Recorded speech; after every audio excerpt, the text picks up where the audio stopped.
Bom dia a todos, bom dia a todas. Sejam muito bem-vindos e bem-vindas a mais um ICL Mercado Investimentos. Hoje, quinta-feira, dia da nossa tradicional entrevista, então a gente vai falar sobre o futuro da pós-graduação aqui no Brasil, mas a gente tem outros assuntos, inclusive, que a gente ficou devendo de ontem. Então vamos falar da confiança da indústria, também vamos passar por aquele giro de mercado que vocês já conhecem. Mas antes de tudo isso, André, bom dia, como você está? Bom dia, Débora, bom dia a todos os nossos telespectadores. Hoje a gente vai fazer uma entrevista bem interessante aí mostrando um retrato da pós-graduação do Brasil. A gente trouxe a Sofia Daher aí, que fez um estudo maravilhoso aí, o CGE lá, que onde ela trabalha lá, fez um estudo muito legal, a gente vai trazer para vocês esse estudo. Vamos falar aí da confiança da indústria, vamos falar da arrecadação fiscal, do resultado fiscal aí do mês de maio. Mas antes de tudo, já vamos então partir para a nossa agenda agora aí, para ver o que o nosso telespectador aí vai enfrentar durante o dia, né, Débora? Exatamente. Hoje é um dia de agenda bem recheada, a agenda estava um pouco cheia ontem, mas hoje ela está mais cheia ainda. Então a gente tem desde manhãzinha já indicadores saindo na zona do euro, lá saiu a confiança do consumidor e sentimento econômico, e a gente teve também no Reino Unido relatório de estabilidade financeira. A partir das 8 horas a gente começa a ter uma série de dados aqui no Brasil. Então sai o relatório trimestral de inflação, que a gente vai trazer detalhes para vocês amanhã, sai o IGPM de junho, medição da FGV, e da FGV também saiu hoje a confiança dos serviços e do comércio. A gente já vai falar da indústria hoje e a gente ainda tem a confiança dos serviços e do comércio, porque hoje é aquela semana que a FGV solta todos os dados de confiança que ela realiza. A gente tem também a decisão de juros na Turquia e voltamos para o Brasil com o índice de preços ao produtor de maio, divulgação do IBGE. Na sequência, a gente tem aqui na nossa agenda diretores e dirigentes de Banco Central falando, então hoje Banco Central Europeu, dirigente do Banco Central Europeu vai falar numa conferência sobre supervisão bancária, e aí a gente entra na seara de dados dos Estados Unidos, porque hoje saem também vários dados por lá. O que a gente tem na agenda? Pedido de auxílio-desemprego, encomendas de bens duráveis, o Produto Interno Bruto, o PIB do primeiro trimestre. Temos índice de preços com gasto com consumo pessoal, o PCI. Só que aqui a gente ainda não está falando daquele PCI mensal, a gente está falando do trimestral. Então não é essa métrica que o Banco Central gosta mais, ele gosta mais da que vai sair amanhã, que é a medição mensal, mas aqui já dá para trazer uma ideia do que a gente pode esperar para amanhã. Então esse dado deve ganhar relevância, já saiu às 9h30. Às 9h30 a gente também tem o núcleo do PCI, então sai o índice de gastos com consumo pessoal e o núcleo do índice de gastos com consumo pessoal. E a agenda tem mais uma página, então não para por aí, porque a gente tem agora, o Roberto Campos Neto dando uma entrevista sobre o relatório trimestral de inflação junto ao Diogo Guilhem. Então, caso a gente perceba alguma coisa ali no discurso dele, a gente já traz para vocês em primeira mão. E a gente tem vendas pendentes de imóveis nos Estados Unidos, decisão de política monetária, então taxa de juros no México. E hoje a gente tem ali um debate nos Estados Unidos das eleições presidenciais. Durante o dia sai o CAGED de maio e a gente ainda tem uma reunião do Conselho Europeu na Bélgica. Então, como eu falei, hoje a agenda está bem cheia, com muitos dados dos Estados Unidos que têm um potencial para movimentar aí nosso mercado, e a gente tem também vários dados aqui do Brasil, além dessa conferência do Roberto Campos Neto, que a gente sabe que sempre tem potencial para azedar tudo. Vamos então agora começar o nosso giro de mercado aí, colocando a notícia que a gente sugere todo santo dia aí. A gente tem aí os Estados Unidos, aí a divulgação do PIB também, os dados que vão sair estão mexendo bastante aí com o mercado, né? Mas como que está a Ásia, Débora? Está em queda hoje por causa de dados negativos que saíram da China? Exatamente, a gente tem hoje as bolsas asiáticas em queda por dois motivos principais. Um deles é o lucro industrial da China, que foi divulgado ontem à noite, então lá pelas 10h30 da noite já saiu o lucro industrial, e ele veio não só abaixo do esperado, mas abaixo do mês passado. Então ele subiu 0,7% na comparação anual, só que ele veio de uma alta de 4%. Então não teve uma desaceleração, né, até um pouco esperado, porque teve uma alta de 4% no mês anterior, continuou em alta, mas não tão firme quanto o mercado gostaria. E isso trouxe ali um sentimento mais negativo já rondando a Ásia às 10h30 da noite, que era o comecinho da manhã lá. Outro ponto que acabou puxando as bolsas asiáticas muito ali para baixo foi o iene. O iene teve sua maior desvalorização em 40 anos. Então, o iene está se desvalorizando bastante frente ao dólar e isso trouxe também uma incerteza ali em relação à política cambial do Japão, se vai ter intervenção. Inclusive, a gente teve ali alguns ministros falando que se tiver que intervir, eles vão intervir. O ministro das Finanças falou ontem, se tiver que intervir no câmbio, eles vão intervir se for necessário, mas a gente tem um iene se desvalorizando bastante. Então aqui a gente também vê que a gente não tem um movimento único do real se desvalorizando. Num geral, as moedas estão se desvalorizando e o iene tem algumas questões bem peculiares e ele acabou tendo chegou a esse menor patamar em 40 anos. Inclusive, eu coloquei o Nikkei 225 para vocês aqui na tela, porque ele teve queda hoje junto às outras bolsas asiáticas, então ele também não caminhou sozinho para o terreno negativo. Ele caiu 0,82% hoje, justamente por essa combinação de fatores que eu já expliquei. E isso acabou contaminando a Ásia de uma forma geral. E esse lucro industrial chinês, apesar de ter sido divulgado ontem, não foi suficiente para derrubar, por exemplo, o minério de ferro, que as commodities hoje continuam subindo, inclusive estão aí trazendo um fôlego para o Ibovespa, mas isso é assunto para daqui a pouquinho. Vamos agora chamar a nossa entrevistada, é Sofia Daher, que coordena aí o CGEE e fez um estudo muito bom aí sobre a pós-graduação aqui no Brasil, mostrando um retrato bem aprofundado. Bom dia, Sofia, tudo bem com você? Bom dia André, bom dia Débora, bom dia para todo mundo aí que está ouvindo a gente. Vamos começar a nossa entrevista, então eu queria que você já começasse ela falando um pouquinho aí sobre esse estudo, né? A importância que tem, que é essa questão de você acompanhar a formação aí de mestres e doutores na economia brasileira. Então você pode explicar um pouco essa importância aí do estudo que você produziu? Posso sim. Então, esses estudos que analisam aí mestres e doutores, eles começaram a ser desenvolvidos aqui pelo CGE lá em 2010, né? E isso aí, então, agora a gente já está na 5ª edição, né, desse estudo, que é o Brasil Mestres e Doutores 2024, que nós lançamos recentemente. E eles analisam de forma muito detalhada, né, a formação e o emprego desses profissionais. Então, a gente tem séries históricas aí bem consistentes, desde 1996 até 2021, que eram os últimos dados disponíveis para a gente realizar, então, esse estudo. E o que a gente sempre diz é o seguinte, que mestres e doutores, embora sejam uma parcela pequena, né, da população, eles são recursos humanos que desempenham um papel importante, né, na formação de outros recursos humanos, né, profissionais de todas as áreas, mas também na realização de pesquisa, desenvolvimento, não é?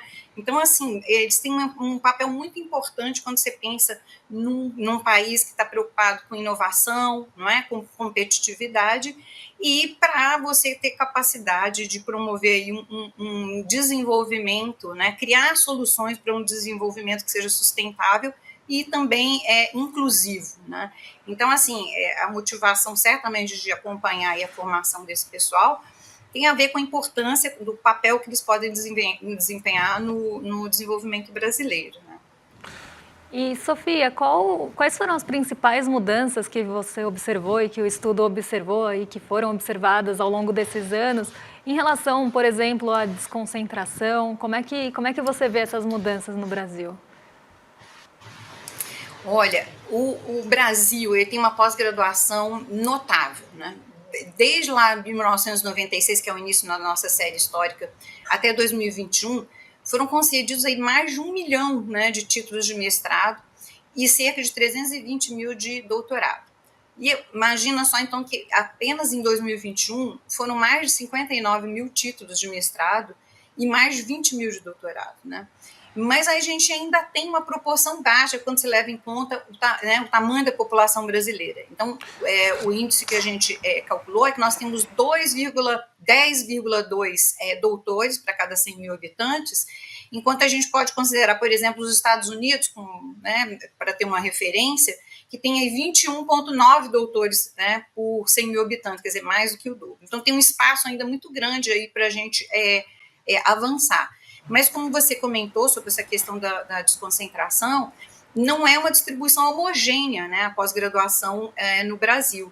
Então, a formação é muito concentrada na região sudeste, mas ela já foi muito mais concentrada, né? A gente está aí no meio de um processo muito importante de desconcentração da formação e também da absorção, né, de mestres e doutores em todas as regiões.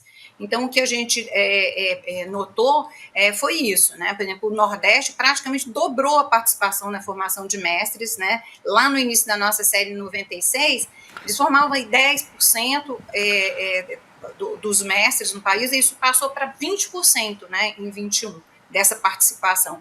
No caso do doutorado, passou de 1,5%, quer dizer, formava, né, tinha uma participação realmente pequena e passa para 15%. O Sul também teve um crescimento importante, praticamente triplicou a sua participação, né, de 7% para 21%.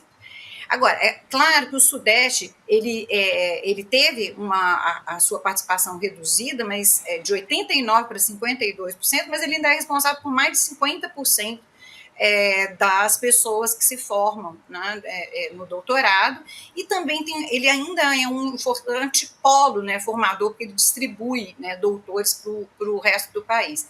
Então, assim, mesmo dentro das regiões, você tem assimetrias, né? No Nordeste, por exemplo, existe uma variação grande ainda entre os estados, mas, por exemplo, o Rio Grande do Norte teve um desempenho incrível, porque ele não formava doutores lá no início, em 96, quando a gente analisou, não é? E quando ele chega lá em 2021, né, ele tem um desempenho incrível, ele aparece entre o quarto estado que mais forma doutores para cada 100 mil habitantes. Né? Então, é mais do que a média nacional, que é 10,2, o Rio Grande do Norte está com 13,4. Então, assim, tem um caminho longo ainda pela frente, mas as políticas que começaram lá com a expansão das universidades federais, lá em 2003, e também as políticas de desenvolvimento regional ligadas à ciência e tecnologia, tiveram um importante papel nesse processo aí, né, de expansão e de uma melhor distribuição, tanto da formação como da incorporação desses mestres e doutores no país.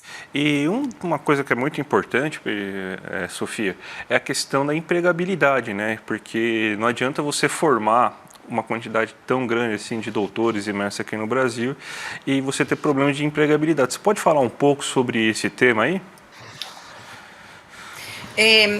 Certamente. Então, o que a gente viu no nosso estudo na questão de emprego é que a absorção desses mestres e doutores pelo mercado de trabalho formal, ela é consistente. No início da nossa série, que estuda a parte de emprego, começa lá em 2009 e vai até 2021. Então, cresceu sistematicamente o número de mestres e doutores empregados, né? Em 2021, eram 442 mil mestres e 215 mil doutores com emprego formal, e isso significou um crescimento de 2009 a 2021 aí de quase 140%, né, do crescimento do número para mestres e quase 192% para doutores, enquanto o emprego da população em geral cresceu aí em número 26%. Então, você vê que, assim, é uma parcela que é pequena, não é? Mas ela tem tido uma absorção importante pelo mercado. E aí também, quando a gente faz uma relação por número de mil empregados, que eu acho que é um indicador interessante, nós vimos também que, assim, lá em 2009, aumentou de 4,5 para 9,1 mestres para cada 1.000 empregados, e, no caso dos doutores, aumentou de 1,8 para 4,4 doutores por 1.000 empregados, ou seja, aumenta a densidade, né, de mestres e doutores na força de trabalho, né, nos empregados formais, o que também eu acho que é um bom indicador.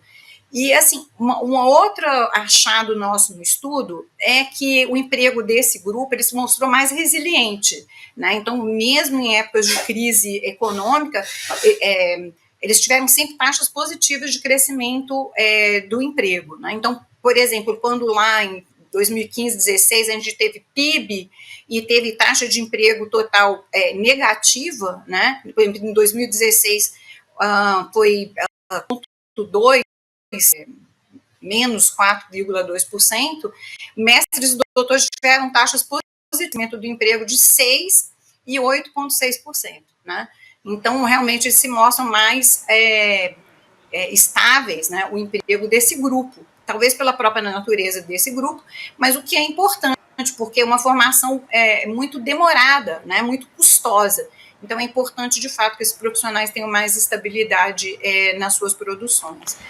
E os dados aí que vão até 2021, eles têm alguns sinais de alerta. Assim, infelizmente, só vai até 21, que eram os últimos dados disponíveis. A gente rapidamente busca atualizar o estudo, mas o que a gente viu de sinal de alerta até 2021 é que as taxas de absorção, elas, embora elas são positivas, mas elas estão tendendo a diminuir, né? O que é um sinal de alerta, e também a remuneração média, né, em valores corrigidos, ela vem caindo. Nossa expectativa é que, com a valorização da ciência, do conhecimento, né, para o desenvolvimento, que esses profissionais voltem a ser mais reconhecidos e valorizados pelo mercado de trabalho. Eu queria agradecer muito a você, Sofia, pela entrevista aí, muito esclarecedora, muito bom mesmo.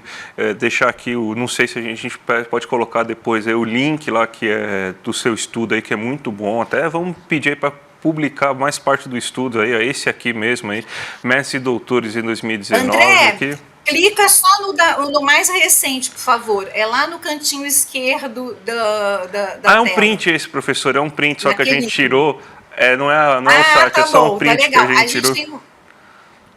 Tá bom, a gente tem o de 2024, que é o mais atual, tá? Perfeito. Então, gente, entrem aí nesse estudo aí para vocês ficarem sabendo, é muito legal mesmo, é um mapa muito completo aí, então, fazer a divulgação aí. Agradecer aí, para falar, só para você pedir para você dar o seu agradecimento final aí, a sua palavrinha final, Sofia.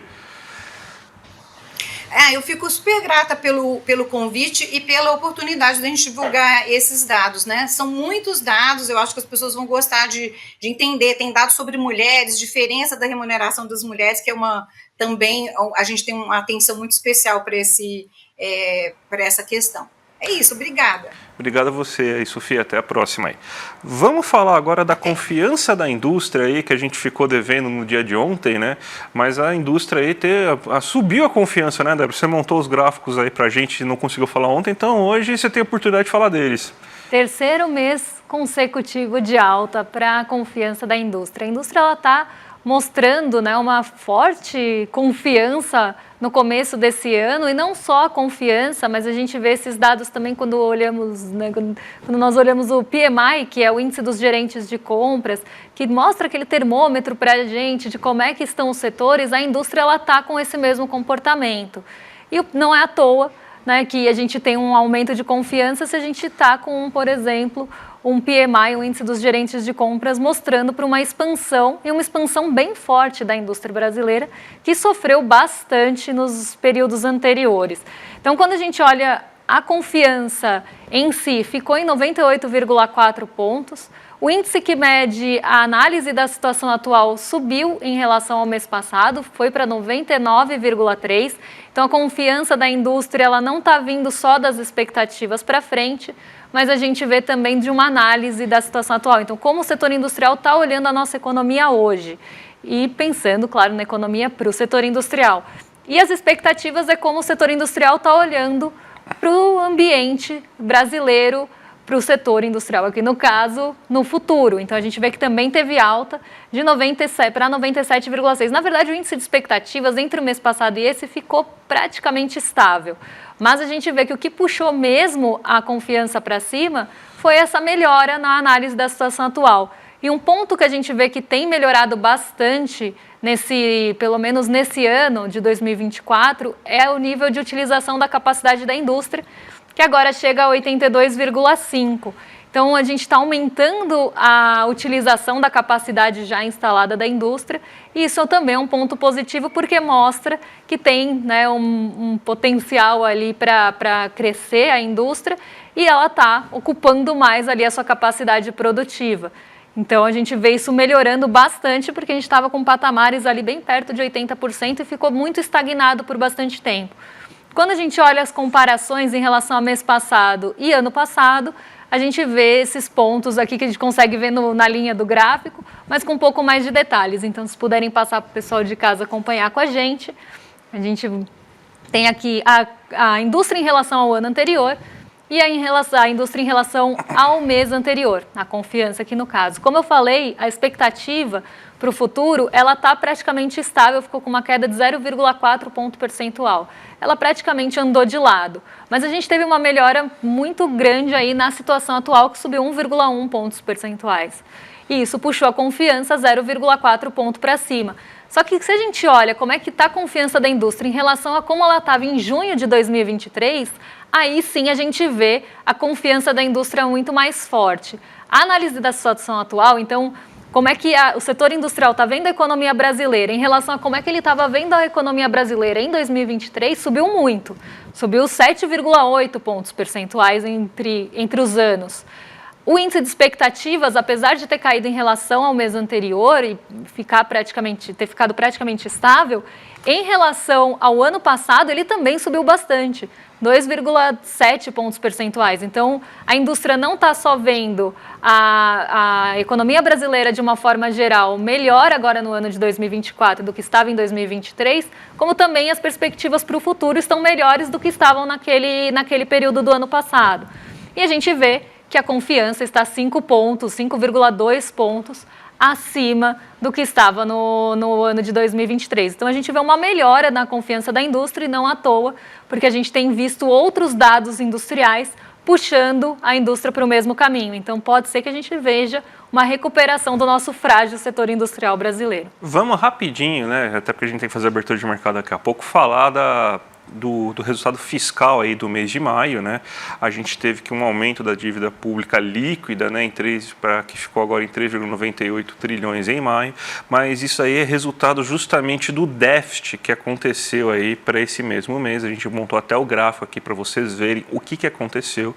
Em termos anuais, a gente tem que a receita ela foi de 1,105 trilhões, aí você tem alguns descontos aí, desonerações e tudo mais, ela acaba ficando abaixo da despesa, que a despesa nesse mês aí, no acumulado esse ano, foi de 920 bilhões, então o resultado anual ficou com um déficit de 30 bilhões, a gente estava com superávit aí bem considerável aí nesse momento, mas você teve esse déficit de 30 bilhões.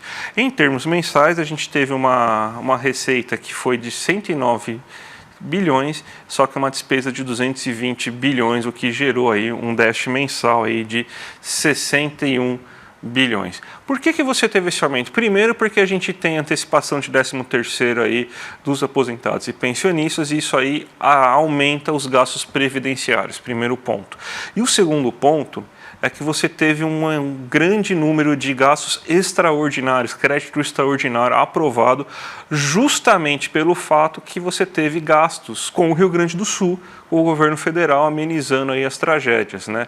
Provavelmente eles vão, inclusive, até serem excluídos aí da meta fiscal esse ano, né? Mas isso aí não foi o suficiente aí, porque o mercado começou a gritar, o governo gasta muito, teve excesso de gastos. E realmente, você teve um excesso de gastos esse mês porque teve que salvar o Rio Grande do Sul. Lembra quando eu falei aí, faz um pouco mais de um mês aí, que quando estava falando aí de risco fiscal, de você teria que ter controle das contas públicas, é basicamente isso. O mercado não queria que salvasse lá o cavalo caramelo, aquele tanto de vídeo de cachorrinho, não queria que salvasse as famílias nos telhados lá de Canoas. E agora o mercado finge que não aconteceu nada no Rio Grande do Sul e está reclamando aí do déficit que aconteceu, justamente muito puxado pelos gastos do Rio Grande do Sul. Então, para mim, tanto faz aí, normal esse déficit aí, não vai acontecer nada, não vai mudar muita coisa, mas aí já se coloca essa pecha de gastador, né, Débora? Exatamente. Como eu lembro que essa frase me marcou muito, uma frase do André, parafraseando aqui, para o mercado, pessoa do Rio Grande do Sul é gasto, né? E o mercado tinha todo esse olhar. Inclusive, eu fiquei bem chocada no primeiro dia ali que a gente começou a ter essa discussão de salva ou não salva Rio Grande do Sul, o que o governo federal vai fazer. A gente tinha divulgação de dados fiscais na mesma semana e o mercado estava temeroso porque achava que o governo federal iria ali, sim, salvar o Rio Grande do Sul e iria gastar. E isso ia aumentar ali o risco fiscal do país. Então, a gente entende, né? Às vezes a gente tem que falar com pesar, mas a gente precisa entender como pensa a cabeça do mercado, não só para a gente poder criticar, mas para a gente também entender como os mecanismos funcionam, porque eles vão mexer com outras variáveis aí do nosso país. E falando em variáveis do nosso país, Vamos fazer o giro de mercado, porque hoje a gente tem nossa bolsa se recuperando mais um dia e hoje o impulso vem das commodities. Então, mesmo com o lucro industrial da China não surpreendendo positivamente, né, as pessoas sempre querem mais da China, pessoas que eu estou falando aqui, agentes de mercado financeiro, enfim, agentes econômicos no geral sempre querem mais da China, porque a China é um grande motor da economia global. Então, a gente teve um lucro que ficou abaixo do esperado. Então, a gente vê o Xangai Composto e o Nikkei 225 em queda, movimento que eu falei que foi generalizado lá na Ásia, mas as commodities não sofreram o impacto desse lucro industrial abaixo do esperado e a desaceleração em relação ao mês passado. O que a gente viu? O minério de ferro em Dalian na China subiu, depois de ter ali escorregado um pouco nos dias anteriores, e o petróleo Brent voltou a se valorizar, coisa que a gente só viu no comecinho da semana. Então, a gente tem duas commodities que têm pesos importantes na nossa bolsa. Se a gente pegar as 3 principais ações do nosso índice, elas são ligadas a essas commodities. A gente está falando de Vale e Petrobras. E aí falo 3 porque a gente tem a Petrobras ordinária e preferencial. Então, isso está dando um fôlego, está dando um impulso para o nosso Ibovespa subir hoje. Mas a gente vê que o movimento ele vem também de fora.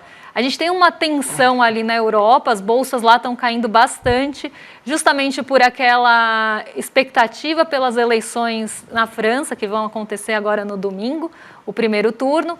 Então, lá as bolsas elas estavam caindo, mas desde antes da abertura, a gente já via as treasuries arrefecendo. Ontem elas acabaram subindo bastante, a gente viu esse movimento em outros dias da semana por conta da fala dos dirigentes do Fed, mas hoje a gente tinha uma série, como eu falei, de dados que iam sair lá nos Estados Unidos. E eles trouxeram um certo alívio e acabaram reforçando aquela ideia de que talvez os Estados Unidos comecem a cortar os juros em setembro e que a gente tenha 2 cortes que vão somar meio ponto percentual na taxa. Então, as treasuries hoje voltam a cair, também trazendo um impulso extra, não só para o nosso Ibovespa, mas também para as bolsas nova-iorquinas. E por isso o dólar também está enfraquecendo, enfraquece frente à real. A gente vê uma queda aqui de 0,04, não está tão forte, poderia até ser mais forte por conta da combinação treasuries e commodities, que normalmente fortalecem a nossa moeda, mas frente aos pares, a gente tem uma queda ainda mais aprofundada de 0,21. Então, hoje um dia de certa tranquilidade de uma forma geral, mas chama a atenção para o DI futuro, que está subindo aí 0,82, justamente porque o mercado está repercutindo esses dados, principalmente fiscais, mercado muito fiscalista, dá um peso enorme para isso, e está aí olhando para o nosso cenário doméstico com bastante incerteza e colocando o risco fiscal de volta na pauta. Então, a gente vê esse movimento do DI futuro que também acaba limitando um pouquinho o movimento da nossa bolsa. Mas, de uma forma geral, bolsa positiva, dólar em queda e as treasuries arrefecendo. Vamos chamar então nosso webinar, a nossa grande aula que vai acontecer no dia 7 de julho aí com Adam Alter aí, Apocalipse Tecnológica, que o nosso querido Edu Moreira aí vai comandar, né? O Adam Alter, que é professor aí na New York University, nascido em Sydney, australiana, então ele vai falar para a gente aí como que é o verdadeiro impacto da tecnologia em nossas vidas, vai mostrar aí como que o design da tecnologia hoje é feito para você se viciar nessas tecnologias e vai mostrar inclusive alguns passos aí que você pode dar para tentar se livrar aí do vício que você tem em relação à tecnologia. Então, uma live imperdível. Já se inscreve aqui no nosso canal, aqui ó, iclmercado.com.br. Então, você clica lá, já se inscreve na aula e no dia 7, às 8 horas da noite, o sininho vai tocar e você não vai perder nada. Então, gente, imperdível aí. Já se inscreve e garante sua vaga lá, Débora. E agora, vocês ficam, olha, eu trouxe até um adereço que eu roubei ali da produção, vocês ficam com o rolê ICL, olha, nem cabe na minha cabeça. Agora com o William De Luca na sequência, e eu não vou trazer spoilers, mas já estou trazendo do que vocês vão ver por aí. Então agora vocês ficam em excelente companhia, um beijão e até amanhã. Até amanhã, gente. Tchau, tchau. Eu tenho uma bomba para vocês. O melhor professor da New York University, o cara que foi eleito um dos 40 maiores professores de negócios do mundo, topou dar uma aula para o Instituto Conhecimento Liberto. Ele escreveu o livro Irresistible e desvendou os segredos que existem por trás do vício, que virou uma pandemia mundial em tecnologia. Vício que tem enriquecido absurdamente empresas e destruído a vida de milhões de pessoas no mundo. Dia 7 de julho, às 8 horas da noite. Se inscreve agora para aprender com Adams Alto.